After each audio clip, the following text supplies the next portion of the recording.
Ever see couples walking hand in hand and feel a little ache, that quiet sense that something's missing? It's a feeling many of us know.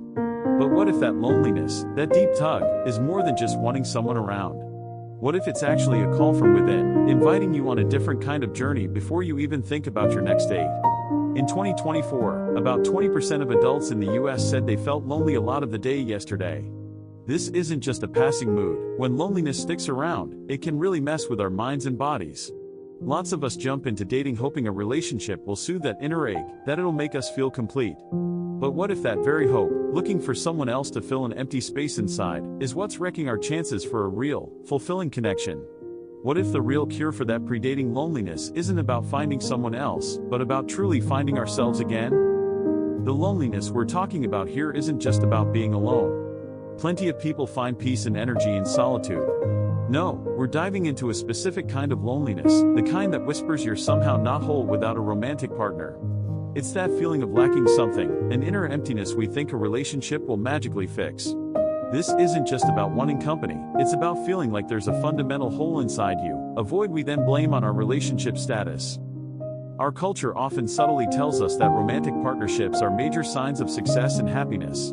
This pressure can make people, especially if they've been single for a while, start to believe it, tying their self-worth to whether or not they have a partner. So, this kind of loneliness gets tangled up with our self-esteem, with how valuable we think we are. We start to think being single means we're inadequate, not just that it's our current situation. The heart of the problem is that we're misreading our own internal signals. We feel uneasy, disconnected, maybe like we're missing a sense of meaning or purpose, and we tell ourselves, "I'm lonely, and a partner will fix this." That's a big misunderstanding. Healthy relationships definitely add to our well-being, but they aren't meant to be the only thing that makes us feel complete, nor are they the main solution to voids that were there long before. In fact, people can feel incredibly lonely even in a relationship, which shows that having a partner isn't a guaranteed cure for that deeper sense of disconnection. As one person powerfully shared, "I know what it feels like to lay in bed with a partner yet feel so lonely," highlighting that relationships themselves don't automatically fix loneliness. This feeling of an inner void often shows up as a quiet, or sometimes not so quiet, desperation when we're dating. The main goal becomes less about truly connecting with another whole person and more about easing that uncomfortable inner emptiness. We might find ourselves more obsessed with the idea of a relationship than the actual work of building one. The focus shifts to what a partner can do for us, how they can make us feel whole, instead of what we can build together when both people are already full. This misdiagnosis, thinking an internal growth need is an external relationship need, sets a shaky foundation for our dating lives and future relationships. It sets us up to look not for a partner, but for a savior, not for a companion, but for a cure to a problem that goes much deeper than just our relationship status. Getting this distinction is the first vital step toward a healthier, more fulfilling way of approaching both our single lives and any future partnerships. When we start dating from that place of inner lack, that feeling of an internal void, we're basically stepping into psychological quicksand. Trying to find a partner to make us feel whole often backfires, creating a mess of negative consequences that pull us further from the real connection and happiness we're looking for. One of the first things to go wrong is our judgment. When our main drive is to escape loneliness or fill that emptiness, our standards for a partner can get alarmingly fuzzy. We might ignore red flags, put up with things we normally wouldn't, or try to force connections with people who just aren't right for us. That fear of staying incomplete can be a powerful, often unconscious, push towards relationships that are easy or available, rather than ones that are genuinely healthy and match our real values. This desperation can make people more vulnerable. For example, lonely people might be more likely to fall for online scams or catfishing because they're so eager for a connection. Plus, starting a relationship out of neediness often creates an unhealthy dynamic right from the get-go. Instead of two complete individuals coming together to share their lives, it's more like one person is looking to the other to supply something essential that's missing inside them, whether that's validation, self-worth, or a sense of purpose. This puts a huge, unfair weight on the partner and the relationship itself. Love, in this situation, can get mixed up with need. As one insight puts it, when you're needy, you wrongly think someone outside of you is the source of love, but really, love is an internal feeling they just helped you tap into. Clinging to that person to keep feeling that love is what leads to neediness. This kind of dynamic often fuels insecurity and anxiety. If your sense of being whole depends on your partner's presence, their approval, or the relationship status, you're constantly afraid of losing that external source. This can show up as jealousy, possessiveness, needing too much reassurance, or not being able to handle normal space and individuality in the relationship. People with anxious attachment styles, for instance, often crave closeness and validation but are terrified of rejection, which can lead to behaviors that, ironically, push partners away and make their loneliness even worse. The relationship, instead of bringing joy and security, becomes a constant fight for validation and a desperate effort to keep that external fix for the internal void. And guess what? The original void rarely goes away. A partner, no matter how loving or wonderful, can't magically fix a deep-seated lack of self-worth or a missing sense of inner peace.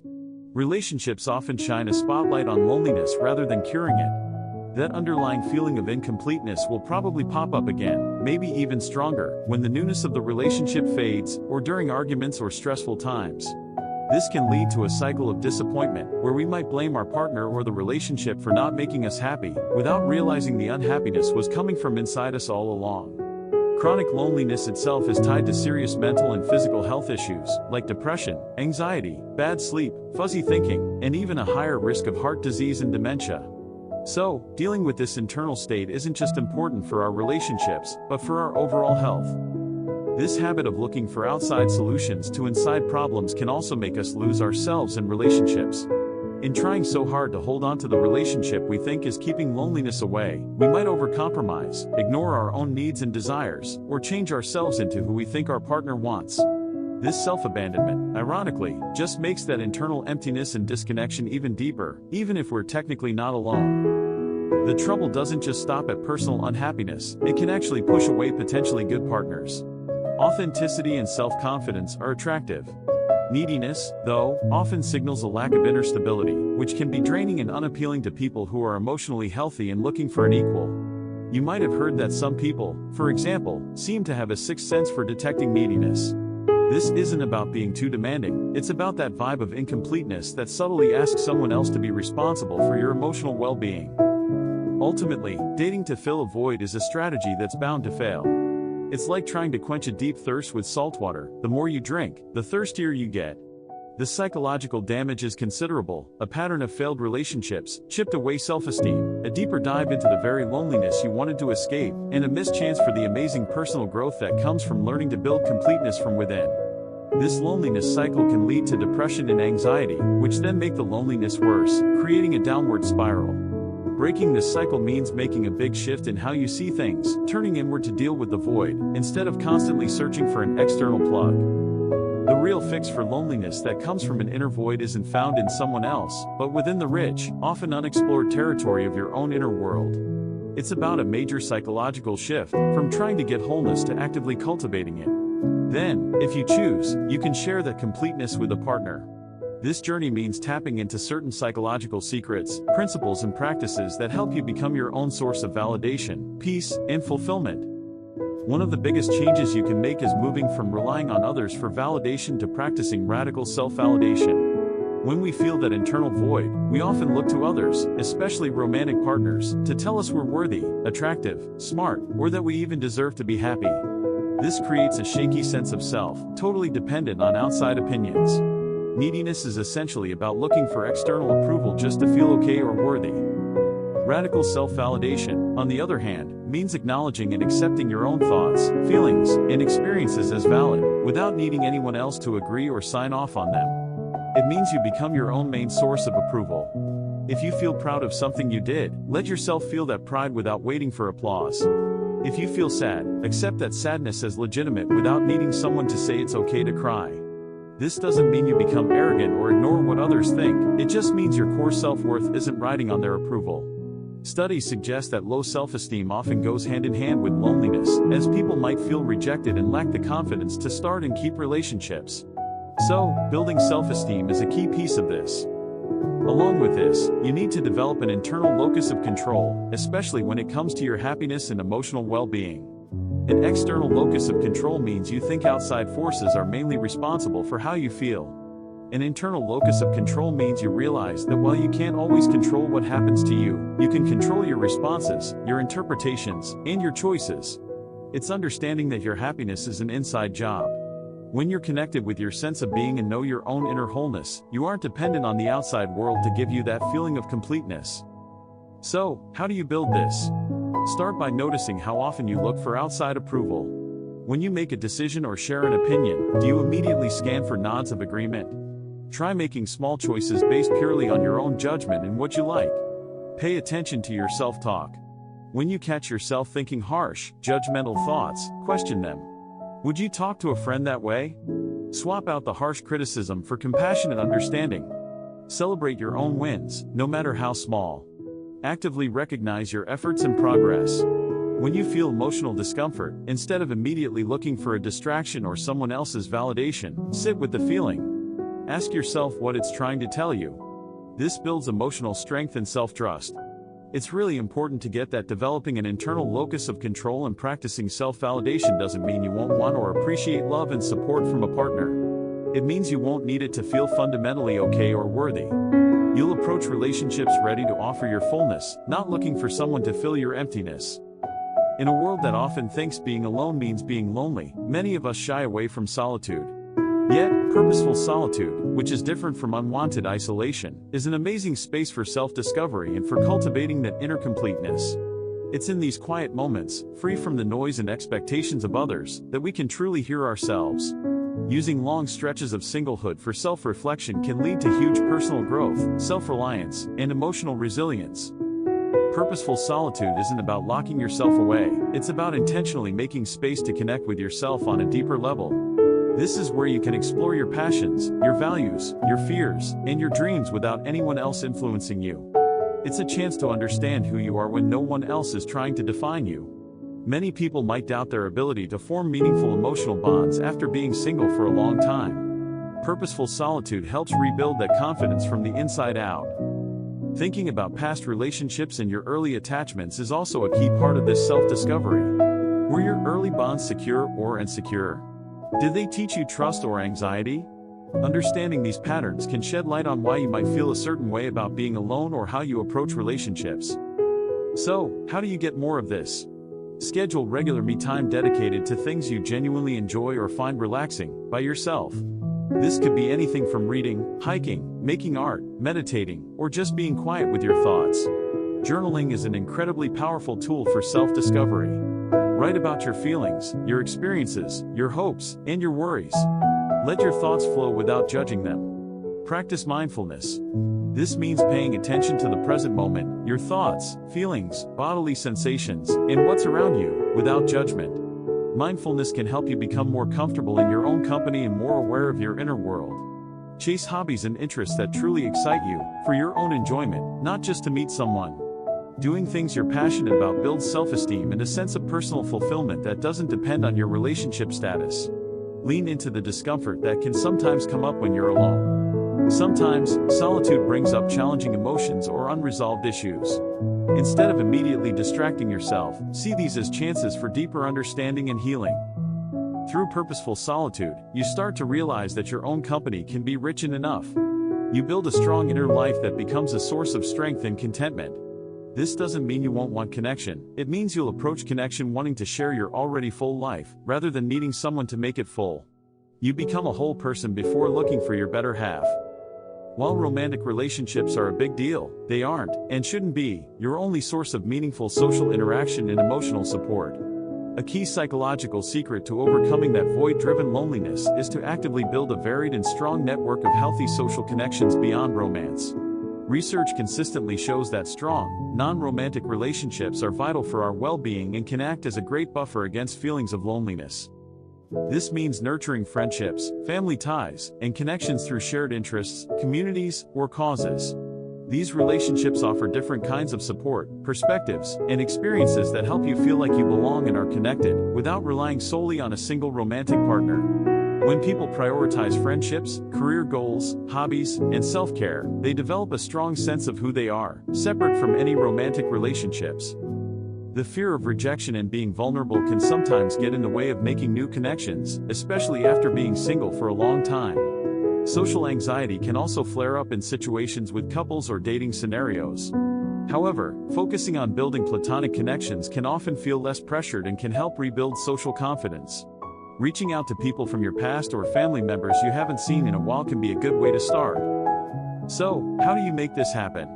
Invest time and energy in your existing friendships. Reach out, make plans, be present, and offer support. Like any relationship, friendships need care. Actively look for new connections based on shared interests. Join clubs, take classes, volunteer for something you care about, or go to community events. This lets you meet like-minded people in a natural, low-pressure way.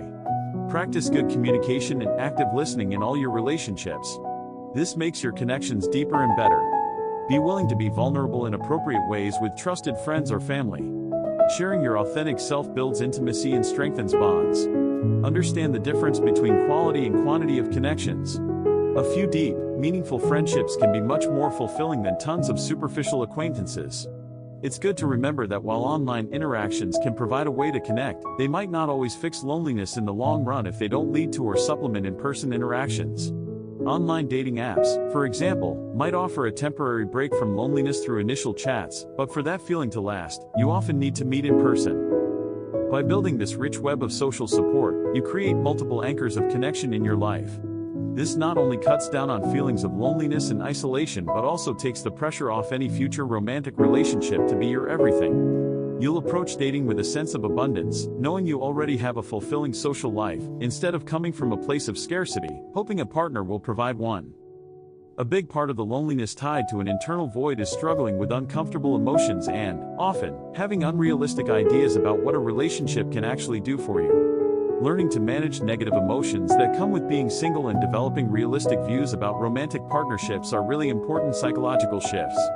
Loneliness can bring up a whole range of tough feelings like distress, anxiety, fear, sadness, helplessness, and emptiness. Emotional regulation isn't about squashing your emotions, it's about developing healthy ways to handle them without getting overwhelmed or turning to unhealthy behaviors. It means recognizing your emotional triggers, understanding what your emotions are telling you, and choosing constructive ways to respond. Talking therapies, like cognitive behavioral therapy, can be very helpful for building these skills, as they focus on how our thoughts, beliefs, and attitudes affect our feelings and behavior. Just as important is developing realistic expectations about relationships. A common trap is believing that a romantic partner will be a constant source of happiness, get rid of all feelings of loneliness, or solve all your personal problems.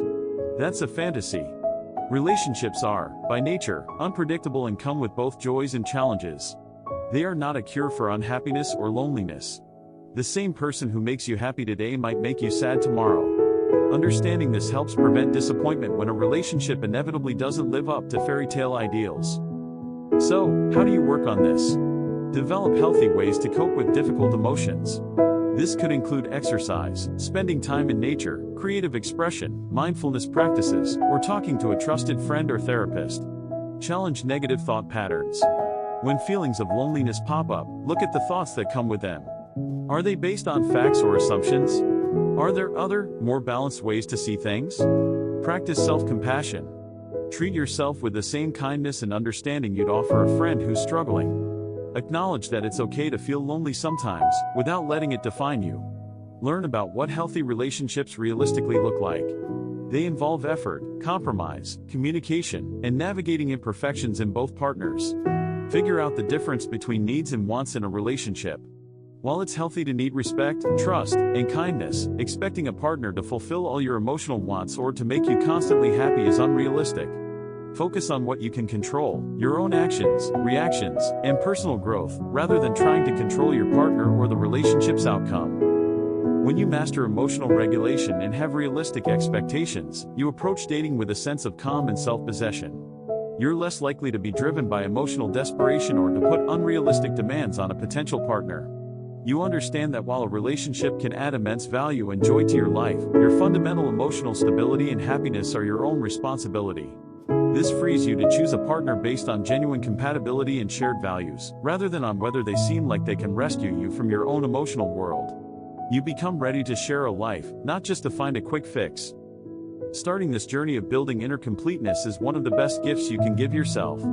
It's not always easy, but the rewards, a resilient sense of self, genuine contentment, and the ability to form healthier, more fulfilling connections, are huge. What do you think about this approach? Have you felt that pang of loneliness when thinking about dating, or have you found ways to build this inner completeness? Share your insights and experiences in the comments below. Your journey could inspire someone else. If this message hit home for you, please consider liking this and subscribing for more on psychological well-being and building meaningful connections. And if you know someone who might get a lot out of understanding these psychological secrets, please share this with them. The desire for connection is a basic human need. But the road to truly fulfilling relationships, especially romantic ones, doesn't start with a frantic search for the one. It begins with the brave and deeply rewarding journey inward. It starts with realizing that the loneliness we often feel before dating isn't a sign that we're broken or incomplete, but an invitation to build a more solid, loving, and validating relationship with ourselves. By tapping into these psychological secrets, by embracing radical self-validation and an internal locus of control, by finding the transformative power in purposeful solitude and self-discovery, by nurturing a diverse network of healthy social connections, and by mastering emotional regulation alongside realistic expectations, we shift our entire approach to dating. We move from a place of neediness to a place of wholeness. We stop looking for a partner to fill a void and instead become individuals ready to share our completeness. This transformation doesn't guarantee you'll find a partner right away, but it fundamentally changes the why and how of your search. You'll be dating from a place of strength, self-awareness, and a genuine desire to connect, not from a place of quiet desperation. And in doing so, you not only boost your chances of attracting a healthy, compatible partner but, more importantly, you build a life that is rich, fulfilling, and deeply satisfying, whether you're single or partnered. The greatest love story you'll ever experience is the one you cultivate with yourself. Make it a masterpiece.